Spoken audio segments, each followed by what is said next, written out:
gentlemen, it's amazing how much mayhem can be caused by a simple blue screen. Yet for billions of people across the world today, their lives and their livelihoods were completely thrown out of gear by this blue error screen that you're seeing on your screens. A massive outage on part of Microsoft and its antivirus partner meant that most Windows laptops and desktops today spent much of the day stuck in endless loops of shutting down and rebooting. The result was sheer pandemonium. Queues stacked up at airports worldwide. Over 1,300 flights were cancelled. TV channels went off air, and medical appointments were forcibly postponed. Here's a report summing up what has been termed the worst IT failure in living memory, a true black swan event. Thank you for joining us here this morning. It was just another day at the Mirror Now headquarters.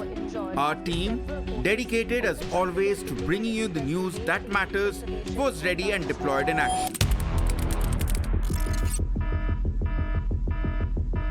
A little after 10 in the morning, we started noticing something to be amiss. One by one, all the laptops and desktops started rebooting in recovery mode, all showing this blue error screen. We thought it was a systems failure at the workplace. Little did we know that we had stumbled upon the biggest news story the tech world had ever seen. The blue screen of death you see on the screen, many Windows users across the globe are experiencing the blue screen of death errors following a recent CrowdStrike update. So what exactly was this blue screen of death? Microsoft put it down to a problem with the recent update of one of its antivirus partners, CrowdStrike. Essentially, the preliminary root cause was a configuration change in a portion of its Azure backend workloads. It caused interruption between storage and compute resources, which resulted in connectivity failures that affected downstream Microsoft 365 services that were dependent on these connections. Now, all of this went above most users' heads. But the bottom line was this: if you used any Apple, Google, or Linux-based operating system, you were safe. But if you used a Microsoft-based OS, especially a Windows with CrowdStrike, then you were looking at the blue screen of death. The problem is, most of your world uses Windows.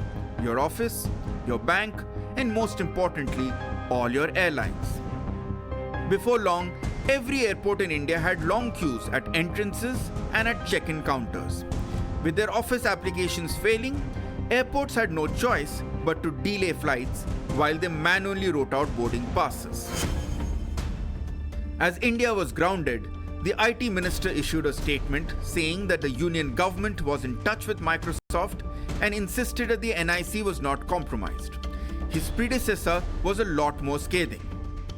There are very significant and serious questions that will be posed to Microsoft and every other platform like this about resilience, about redundancy, about fail-proofness, what caused it, and what is the reason, what are the steps they will take to make sure it never happens again. So there is certainly, this is a very, very unprecedented event. It's a black swan event in the area of technology. While Microsoft and CrowdStrike managed to get its act together, IT gurus eventually figured out a solution on fixing the blue screen. Slowly but surely, India is getting back on its feet. But this black swan event has left us with more questions than answers. Hitangshu Bhattacharya for Mirror Now.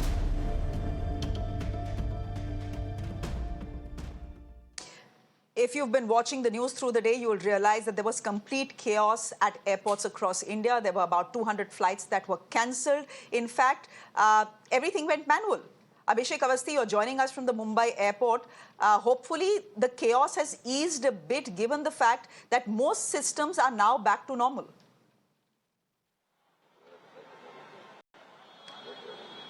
They are coming back to normal, but the situation is not so better at the Mumbai airport. It's been more than 6 hours. No new update from the Mumbai Airport Authority, and I'm right standing outside the Indigo customer care booth. You can clearly see the crowd. They are inquiring about whether my flight is delayed. They're asking about whether my flight is cancelled. What's the alternative for them? This is the situation. I'll tell my cameraman to show you around. These are the people right outside this international airport at T2 terminal, waiting for the flight, any alternative arrangements or anything that can be given to them. And let's try and speak to them and understand how difficult, कितना difficult है आप लोगों के लिए. Suddenly आप तो कह रहे हैं आपके साथ patient भी है. पेशेंट है, कैंसर पेशेंट है, इसका ट्रीटमेंट चल रहा था. आज आप लोगों को वापस जाना था. एक्चुअली हम लोग का 8:20 का फ्लाइट था इंडिगो का. वो लोग कोई प्रायर इन्फॉर्मेशन नहीं दिया कैंसिल करने के. यहाँ में आके देखा कि फ्लाइट कैंसिल हो गया. उसके बाद उन लोगों का काउंटर में ऑफिस में आया, वो बोला कि सर्वर डाउन, आप लोगों का पैसा वापस मिलेगा. ये कोई सोल्यूशन हुआ? हम लोग कैसे जाएंगे? कुछ भी करके वो लोग अल्टरनेटिव सोल्यूशन देना चाहिए था. कोई दूसरा फ्लाइट दो, 2 घंटा बाद दो, कुछ भी करो, हम लोग को वहां में भेजो. ये सिर्फ बोल रहे हैं कि हमारा सर्वर डाउन है, आप लोगों का पैसा बाद में मिल जाएगा.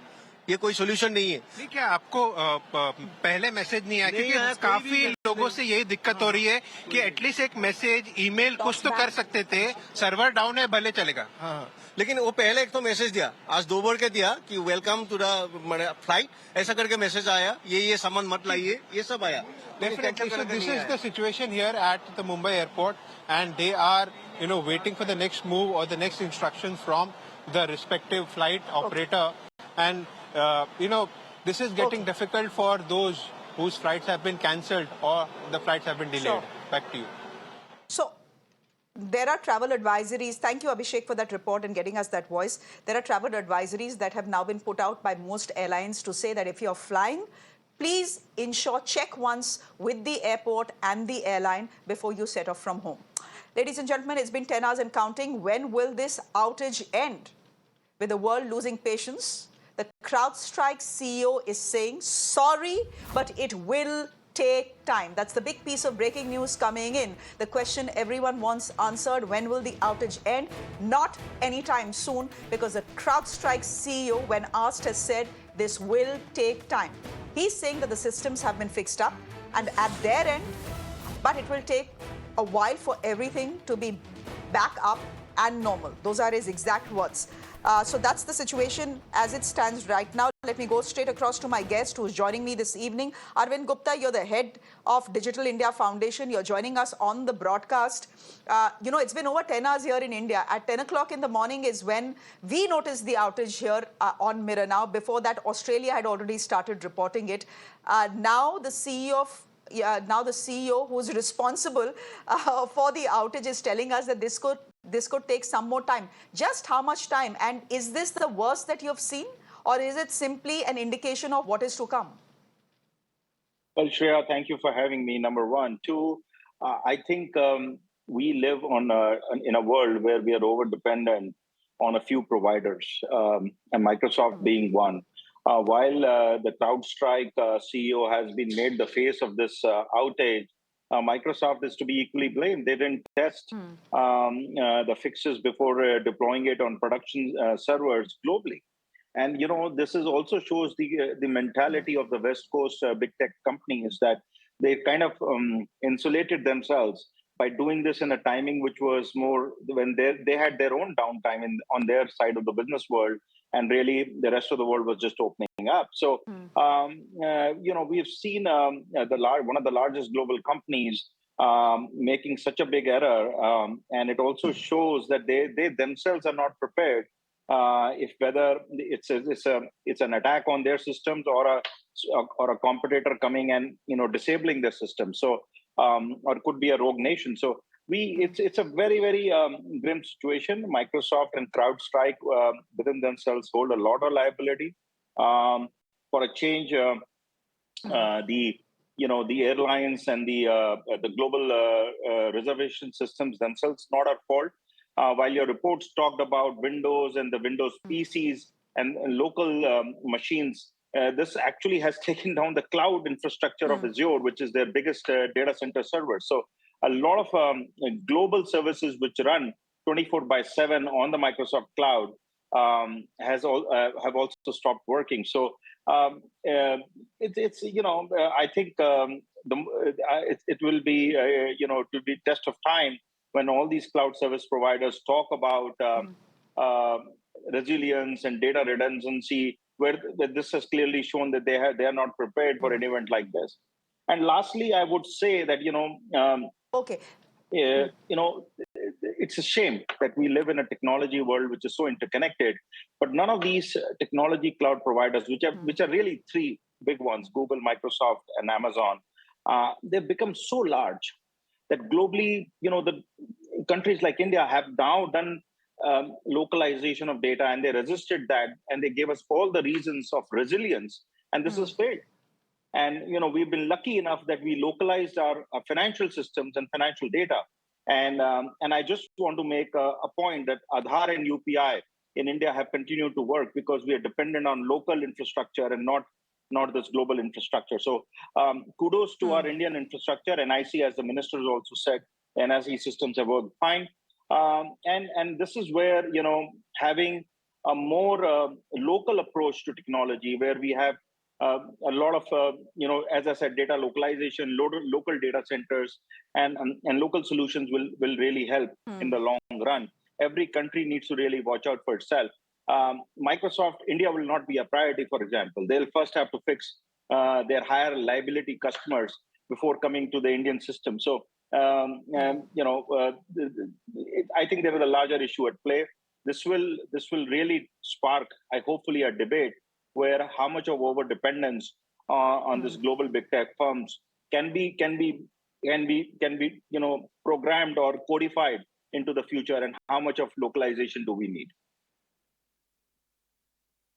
You're talking about digital infrastructure monopoly. Fact is that the Microsoft operating system is on 73% of computers across this world. So that is the kind of dependency and monopolization that we are talking about. I just want to talk to you about CrowdStrike for a bit. Before this, me and many people who are watching this broadcast, Mr. Gupta, probably hadn't heard of CrowdStrike.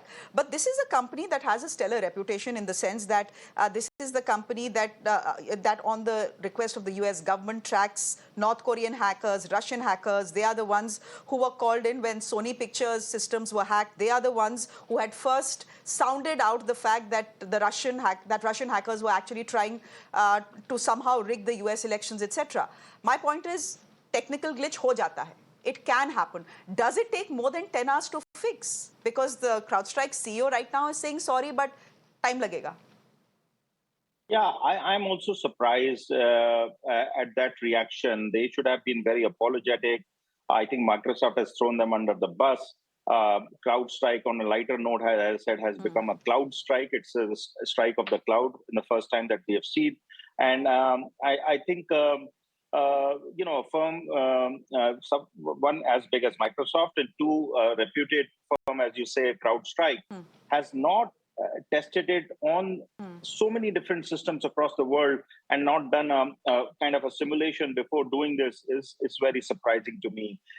In a technical jargon, going production without testing it on test servers is a very big sin, if I can use the word. So I'm very surprised. Their reputation will take a huge hit after this.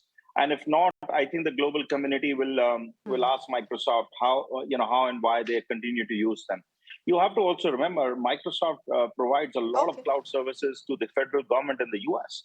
And when the US wakes up, which it has, there'll be economic losses. A lot of companies in the US will face. The 73% of the Microsoft market share is bound to come down. Okay, we leave it there for the moment, Mr. Arvind Gupta. It was good to have you on the show. Thank you very much for joining us with your perspective.